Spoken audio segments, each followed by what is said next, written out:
அண்ணாமலைக்கு எந்த பொறுப்பும் இல்லைன்னு நம்ம நினைக்க முடியாது, யாரும் யூகிச்சு கூட சொல்ல முடியாது.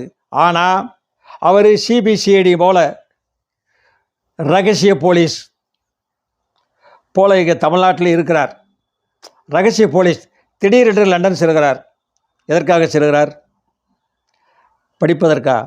எல்லாம் படித்து விட்டு தானே போயிருக்கிறார், இன்னும் படித்து கொண்டு தான் இருக்கிறார். இப்போ தமிழகத்தில் எல்லா இடங்களையும் பேசுகிறார். யாராவது தடை போட முடிகிறதா?